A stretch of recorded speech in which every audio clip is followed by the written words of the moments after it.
Қозғалысқа байланысты 10 есеп.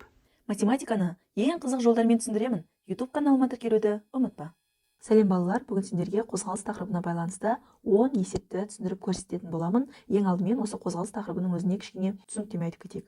Қозғалыс тақырыбына байланысты формула бізде S тең V көбейтілген Т. Мұндағы S дегеніміз арақашықтық, V дегеніміз жылдамдық, Т дегеніміз уақыт. Бұл формула бізде көбінесе тек қана бір ғана көлік кездескен кезде қолданылады. Ал енді бізде екі көлік кездесетін жағдайлар болады. Мысалға, мына ауылдың арасы және қаланың арасы болсын. Осы жерде көліктер бір-біріне былай қарама-қарсы қозғалып келе жатса, немесе былай қарама-қарсы қозғалып жатса, онда енді екеуінің жылдамдықтары екі түрлі болады ғой. Мынаныкін V1, екінші көліктікін V2 десек, қарама-қарсы қозғалған кезде осы жылдамдықтар бір-біріне қосылады. Демек, біздің мынау көрсеткен формуламыз былай өзгеріске ұшырайды. S тең V-ның орнына бізде екі жылдамдық кездесіп тұрғаннан кейін екеуін қосып барып мінекей осылай жазамыз. Ал енді осы ауыл мен қаланың арасында көліктер бір бағытта қозғалса, мінекей былай оңға қозғалса, немесе екеуі бірдей солға қозғалатын болса, екеуінің жылдамдықтары екі түрлі болғандықтан V1 минус V2 деп аламыз. Сонда формуламыз былай өзгеріске ұшырайды. S тең V1 минус V2 көбейтілген Т деп, мінекей осылай өзгеріске ұшырайды. Енді осы тақырыпқа байланысты есептерге көшейік. Бірінші есеп. Екі пойыз бір уақытта бір станциядан қарама-қарсы бағытта жолға шықты.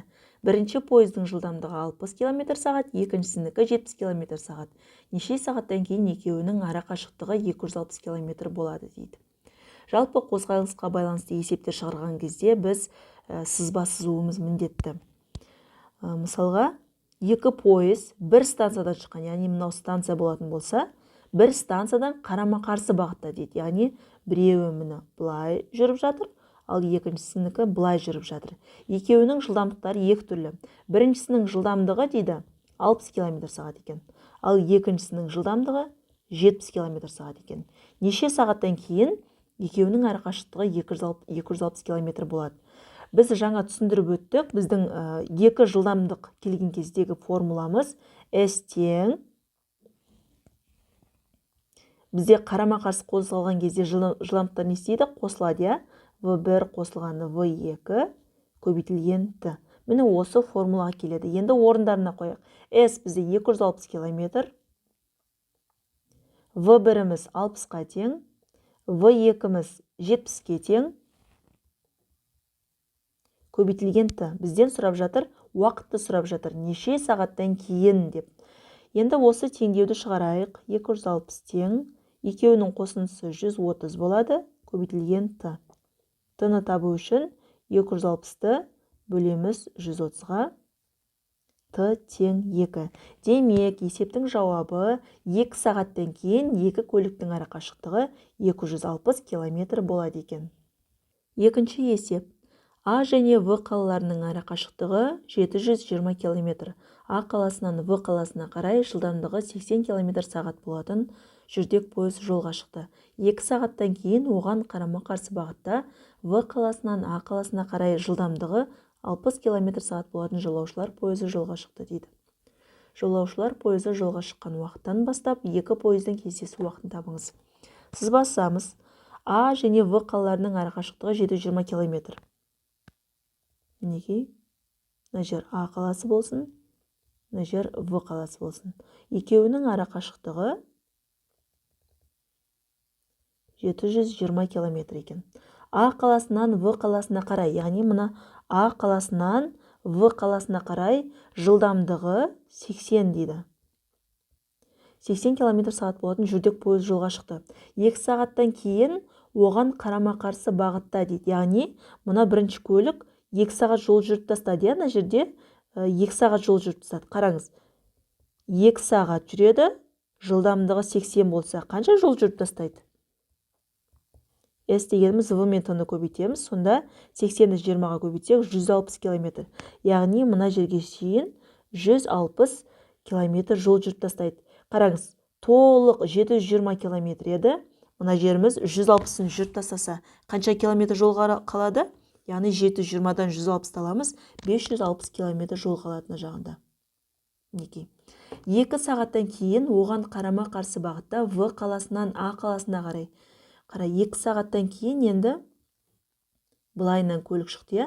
Бірінші көлігіміз мына жерге келді. 2 сағаттың ішінде ол да осы қарай, осы В қаласына қарай жүріп бара жатыр, және В қаласынан А қаласына қарай бір-біріне қарама-қарсы жүріп бара жатыр деген сөз. Екінші көліктің жылдамдығы 60-ға тең екен. Жолаушылар пойызы жолға шыққан уақыттан бастап екі пойыздың кездесу уақытын табыңыз. Екеуінің кездесу уақыты бізде мынадай формуламен жазылады. S бөлінген V деген. Яғни S дегеніміз екі көліктің ара қашықтығы қазір 560 км болып тұр. Екеуінің жылдамдықтары қара бір-біріне қарама-қарсы қозғалып тұрғаннан кейін жылдамдықтар не істейді? Қосылады V1 және V2. Бірінші көліктің жылдамдығы 80, ал екінші көліктің жылдамдығы 60. Демек, 560, 80-ге 60-ты қоссақ 140, 560-ты 140-қа бөлетін болсақ 4 болады. Демек, екі көліктің кездесу уақыты бізде 4 сағат екен. Үшінші есеп. Жылдамдықтары 60 км сағат және 100 км сағат болатын екі автокөлік бір уақытта, бір қаладан, бір бағытта жолға шықты. Яғни, бір қала, осы қаладан бір уақытта, бір бағытта жолға шықты. Яғни, бірінші көлік, мына екінші көлік. Екеуі бір уақытта, бір бағытта жолға шыққан. Көліктердің жылдамдықтары біріншісінің жылдамдығы 60 км сағат, ал екінші көліктің жылдамдығы 100 км сағат екен. Қозғалыс басталғаннан соң 3 сағаттан кейін дейді. Яғни, Т тең 3. Екі автокөліктің ара қашықтығын табыңыз дейді. Қараңыздар, бұл жерде екі көлік бір бағытта қозғалып бара жатыр, яғни олар бір бағытта қозғалатын болса, онда біздің жылдамдықтарымыз азайтылады. Яғни үлкен жылдамдықтан азайтамыз кіші жылдамдықты. Сонда формула бойынша S тең V1 минус V2 көбейтілген Т еді. Енді орнына қояйық.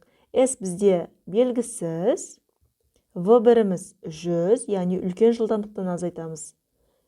Екіншісі 60 көбейтілген уақыт 3-ке тең. 100-ден 60-ты азайтсақ 40, 40-ты 3-ке көбейтеміз 120. Демек, 3 сағаттан кейін екі автокөліктің ара қашықтығы 120 км болады екен. Төртінші есеп. Екі велосипедші тұрақты жылдамдықпен бір нүктеден бір бағытта жолға шықса дейді. Яғни, бір нүкте болса, осы бір нүктеден бір бағытта жолға шыққан екі велосипедшіде.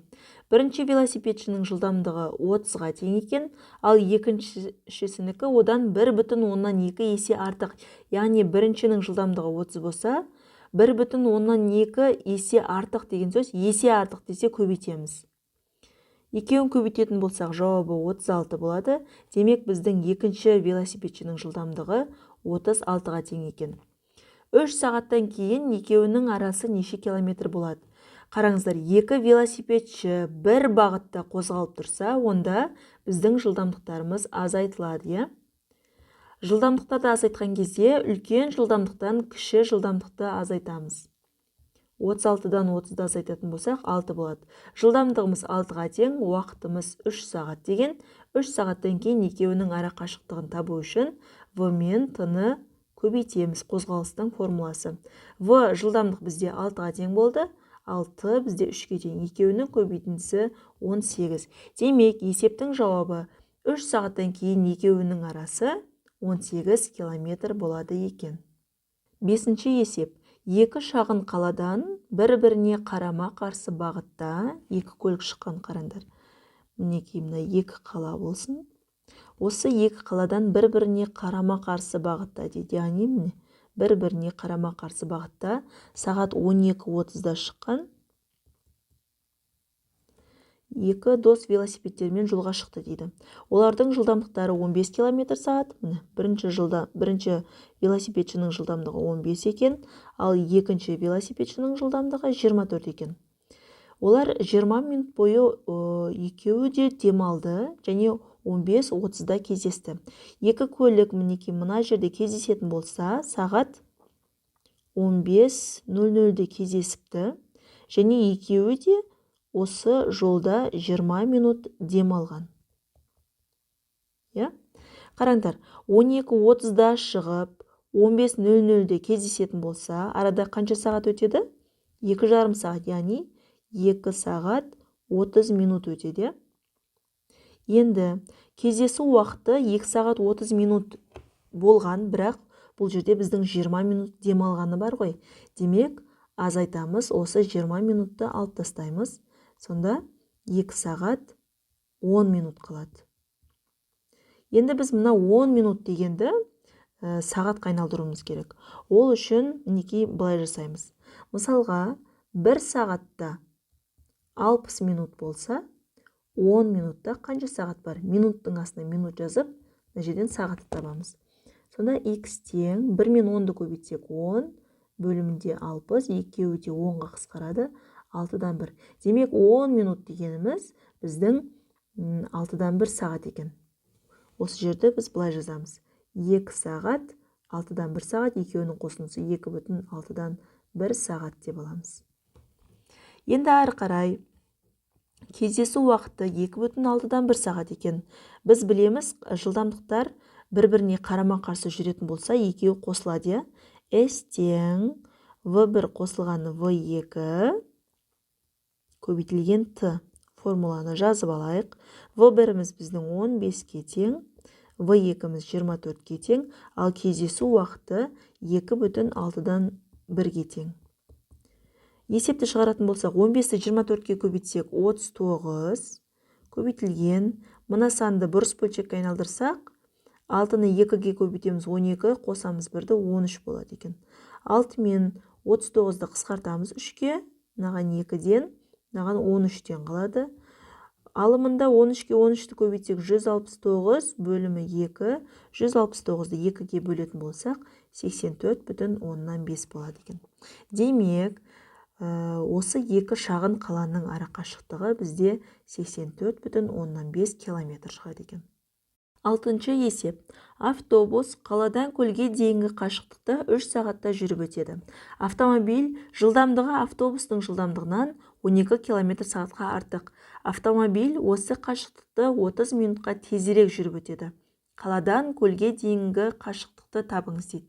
Ол үшін ең алдымен мынадай кесте сызамыз.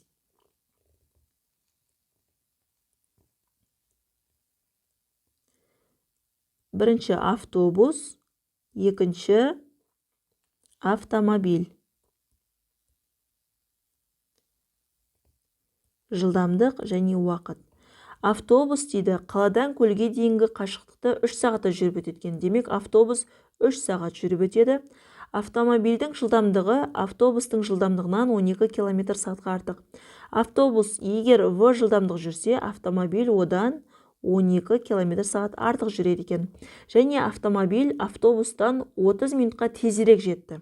Автобус 3 сағат жетсе, одан 30 минутта алып тастасақ, 2,5 сағатта жетеді екен автомобиль. Енді қараңыздар, автобус V жылдамдықпен 3 сағат жүретін болса, қанша жол жүреді? Яғни V мен T-ны көбейтсек, 3V-ға тең болады. Ал автомобильдің жолын есептейтін болсақ, 2,5-ді мынаған көбейтеміз, оны былай жазамыз. V плюс 12 деп. Бұл жерде автобустың да жүрген жолы, автомобильдің де жүрген жолы екеуі бір-біріне тең, яғни екеуі де қаладан көлге дейін барып отыр. Демек, біз екеуінің жүрген жолын теңестіре аламыз. Мынау автобустың жүрген жолы тең, ал мынау автомобильдің жүрген жолы. Осы жерден теңдеуді шығарамыз, жақшаларды ашамыз. 2,5-ді V-ға көбейтсек, 2,5V плюс 2,5-ді 12-ге көбейтетін болсақ, 30 шығады. 2,5V-ны теңдіктің екінші бетіне өткізсек, минус болып өтеді. 3-тен 2,5-ді азайтсақ, 0,5V тең 30. Жылдамдықты табу үшін 30-ды бөлеміз 0,5-ке тең болады 60. Міне біз жылдамдықты тауып алдық. Енді бізден сұрап тұр, қаладан көлге дейінгі қашықтықты табыңыз. Біз осы 60-ты қаласақ мына жерге, қаласақ мына жерге қойсақ болады. Менің ойымша мына жер оңайлау көрініп тұр. Демек, осы оңайына қоямыз. Тең 3 көбейтілген V бізде 60 шықты. 3-ке 60-ты көбейтсек, 180 екен. Демек, қаладан көлге дейінгі қашықтық бізде 180 км шықты. 7-ші есеп. Қоңыз ағашта жоғары қарай 6 см секунд жылдамдықпен өрмелеп барады. Қоңыздан 60 см төменде төмен қарай жүріп бара жатқан құрт бар. 5 секундтан соң аралары 100 см болады. Құрт қандай жылдамдықпен жылжып бара жатыр дейді. Мысалы, мынау ағаш болсын. Мінекей. Мына жерде қоңыз бара жатыр. Қоңыз жоғары қарай жылдамдығы 6 см секундпен жүріп бара жатыр. Қоңыздан мына жеріміз 60 см төменде, яғни мына жер 60 см төменде төмен қарай түсіп бара жатқан құрт бар. Енді бізде айтады 5 секундтан соң дейді, аралары 100 см болады. Енді қара, қоңыз жылдамдығы 6, 5 секундтан соң қанша жол жүріп тастайды? Яғни S дегеніміз V мен T-ны көбейтеміз. 6 мен 5-ті көбейтсек 30. Мына жерге шейін 30 жол жүріп тастайды екен, мына жерге дейін. Ал енді құртты есептейік. Құрт төмен қарай жылдамдығы V, ол да 5 секунд жүреді. Қандай жол жүріп тастайды? Яғни V мен T-ны көбейтеміз. V мен 5-ті көбейтсек 5V жол жүріп тастайды мына жерді. Енді сол кезде дейді, мына аралық 100 см болады дейді. Ол үшін міне осы 3 аралықты қосуымыз керек. Яғни бірінші мына аралығымыз бізде 30 см, плюс мына аралығымыз бізде 60 см, плюс мына аралығымыз бізде мінекей құрттың жүрген жолы 5V. Сол кезде осы үшеуін қосатын болсақ, барлығы 100 см болды деп жатыр. Міне осы теңдеуді шығарамыз. 30-ға 60-ты қоссақ 90 плюс 5V тең 100. 5V, 100-ден 90-ді алсақ 10 қалады. V тең 10-ды 5-ке бөлсек 2. Демек, құрттың жылдамдығы бұл жерде 2 см секунд екен. 8-ші есеп.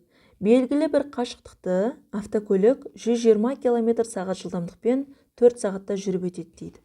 Мысалы, мына бір екі қаланың арасы болсын. Осы қашықтықты автокөлік 120 мен жүріп 4 сағатта жүріп өтеді екен. Демек, екі қаланың ара қашықтығы қанша деген сөз?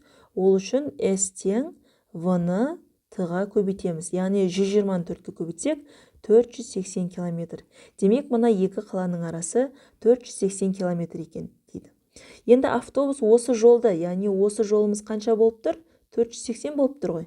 Автобус осы жолды 6 сағатта жүру үшін жылдамдығы қандай болу керек дейді. Жылдамдықты табу үшін біз S-ті T-ға бөлеміз. S дегеніміз 480, уақытымыз 6-ға тең. 480-ді 6-ға бөлсек 80 км/сағат болады екен. Демек, біздің есебіміздің жауабы 80 км/сағат. 9-ші есеп. Қасқыр өзінен 84 метр қашықтықтағы түлкіні 16 метр секунд жылдамдықпен қуды. Түлкі қасқырдан 10 метр секунд жылдамдықпен қашты. Қасқыр түлкіні неше секундтан кейін қуып жетеді дейді. Неке мынау жол болсын. Қасқыр мына жерде, ал түлкі неке мына жерде. Екеуі де бір бағытқа қарай жүріп бара жатыр, Қасқыр түлкіні қуып бара жатыр. Енді бізде айтады, қасқыр өзінен 84 метр қашықтықтағы түлкіні дейді. Демек, екеуінің ара қашықтығы 84 метр деген сөз. 16 метр секунд жылдамдықпен қуды. Қасқырдың жылдамдығы 16 метр секунд болып тұр. Түлкі қасқырдан 10 метр секунд жылдамдықпен қашты. Демек, түлкінің жылдамдығы 10 болып тұр. Қасқыр түлкіні неше секундтан кейін қуып жетеді дейді. Бұл жерде қарап тұрсақ, екі жануар да бір бағытқа қарай қозғалып бара жатыр. Егер екеуі де бір бағытқа қозғалса, бізде жылдамдықтар не істейді? Азайтылады. Біздің формуламыз демек мінекей былай болады. Енді орындарына қояйық. S ара қашықтығы екеуінің 84 болып тұр. Бірінші жылдамдығымыз 16, екінші жылдамдығымыз 10 көбейтілген T. Енді осы уақытты табу үшін мына теңдеуді есептейміз. 16-дан 10-ды азайтсақ 6, уақытты табу үшін 84-ті бөлеміз 6-ға. Сонда T тең болады 14-ке. Демек, біздің жауабымыз қасқыр түлкіні 14 секундта қуып жетеді екен.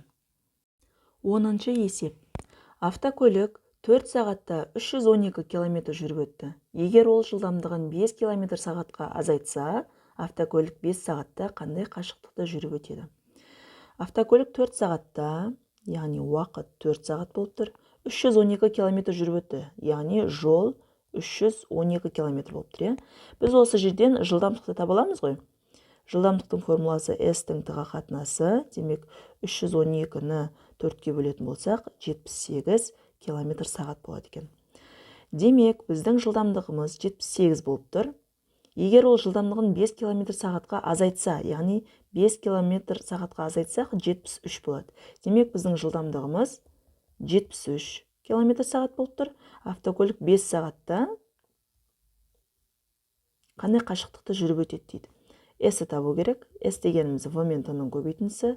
V бізде 73, T бізде 5, екеуінің көбейтіндісі тең болады 365 км болады. Демек, біздің жауабымыз 365 км.